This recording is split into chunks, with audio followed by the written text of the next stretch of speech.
Thanks, Kerry, and thanks for the invitation to come here today. And I feel like, I suppose, I'm representing all of the Irish MEPs because, in fairness, there is broad political support within the European Parliament for the resolution, but also to try and work with Mark and with the cross-political group in the Dáil to improve things in Ireland.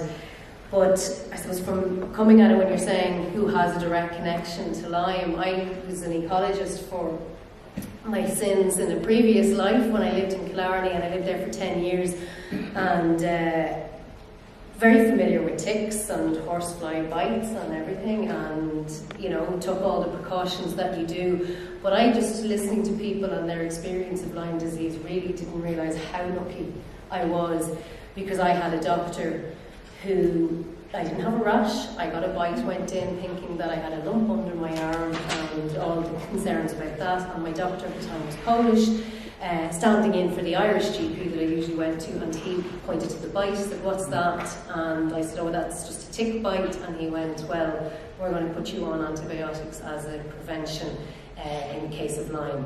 And that's pure Russian roulette, as the terms. If I had gone in another day and got an Irish doctor, he wouldn't have been aware of it. It was the fact that he was Polish and was very, very familiar with ticks and Lyme disease in Poland. So I always kind of think how blessed I am that I did have that experience. But I also saw two of my work colleagues in the national park suffer really dramatically with Lyme disease. And at the time, there were many of us working in the national park, and this is where it is a workplace issue. We went to the National Parks and Wildlife Service and said, why is there not signs on the park gates going in informing people that there are ticks in the national park, and that if you get a tick bite you should inform your doctor if you have any flu-like symptoms when you go to the doctor. And we were told that no, that would just scare off tourists. So that was the attitude, 13 years ago or 14 years ago when I was living down in Killarney, and I don't know whether it's any better or not. But I was asked to just talk about a little bit what happened in Strasbourg there 2 weeks ago with the resolution, which was unanimously endorsed by the European Parliament, and it was also unanimous in the committee, which is very, very rare that you get anything that has unanimous support. Now, in saying that, it's not perfect. It's not what I'm sure a lot of you will say, well, it doesn't address this issue, and myself and Kerry had met in advance, and we did discuss whether we would put amendments in and try and improve it. But the problem is when you open up a text that's gotten such great cross-political support, you run the risk of losing everything. So we took the strategic decision to go, look, this is a starting point, and from there we can build on it. But it certainly at least is getting broad support across the European Parliament and the 28 member states, that we should just go on that basis and not try and tinker around with it, but we use it as a starting block. But I think the thing about a resolution is it's not legally binding.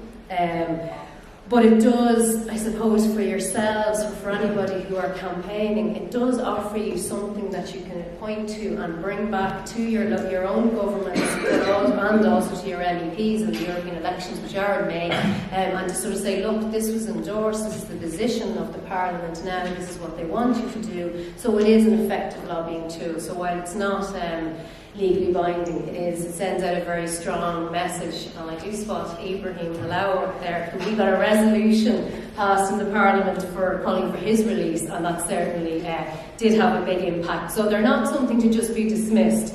They do carry a lot of weight politically, that a Parliament of 751 members and 28 member states have endorsed it. So what I'll just do is go through, as I said, it didn't give us everything that we wanted, but it does give a number of very strong measures or calls. So I'm going to go through those one at a time. So first is that it calls on the Commission to publish the guidelines that are based on best practice within the EU with regard to the training of GPs, so as to facilitate the diagnosis and screening of Lyme disease. So to raise awareness with general practitioners.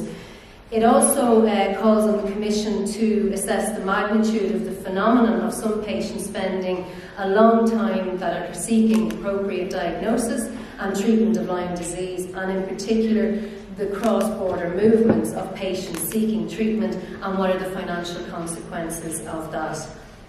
It also calls on the European Commission to draw up a European plan to combat Lyme disease that is commensurate with the seriousness of the silent epidemic that Lyme disease is, and encourages the setup of a European network on Lyme disease to include relevant stakeholders. And I think that's a really important part for yourselves to take away, that you then to liaise and form that umbrella group that at a EU level, that you can share the best practice, but also that you insist that you're in the room meeting with the regulators, that you're brought in, and not just those who I suppose are on the medical side of it, but that the patients are also brought into the room to look at whatever plan that the Commission comes up with. But also that the European Commission would put in place a uniform surveillance programme and work with Member States on facilitating standardised diagnostic tests and treatments. And a few months ago, on the 22nd of June, the European Commission did add Lyme disease to its communicable diseases list and related special health issues to be covered by the epidemiological surveillance as well as the relevant case definitions. So for the first time now, Lyme neuroborreliosis was included on the list of diseases under the EU epidemiological surveillance, and a uniform EU case definition being formally released. And it's so that will be launched in 2019, but it has been at least updated onto the list. So that's an important step forward. The adoption of the resolution as well, and the addition of the disease to the EU surveillance list, it sends a very clear message that there's a conversation happening now at an EU level anyway on Lyme disease, and that it's becoming more normalised to be talking about it. And we know that infected ticks and Lyme disease are spreading geographically. So it's an important symbolic step that it has been added to this list. I don't need to go on about patients being let down. I think Jenna has covered that quite extensively. But we do know that you're entitled to effective treatment, and it is crucial that all of our attention is focused on the sharing of the best practice, and that is patient-centred, that the research always has the patient at the centre of it, and patient-centred guidelines so that they're involved in any new developments in the treatment of the disease. The Commission also is called to fund research on Lyme and has to draw up plans now to combat the disease. So on the basis of this resolution, we know that Lyme disease is underdiagnosed.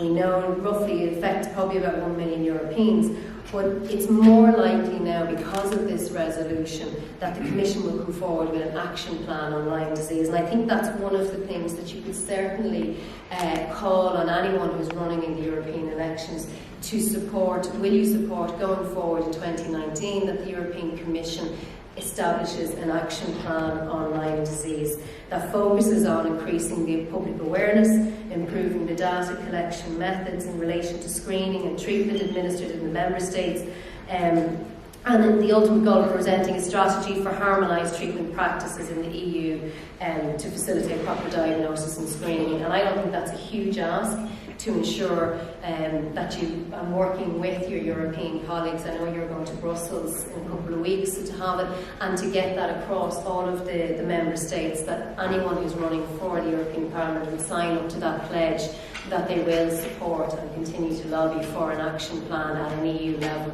so that the best practice is shared. Thanks.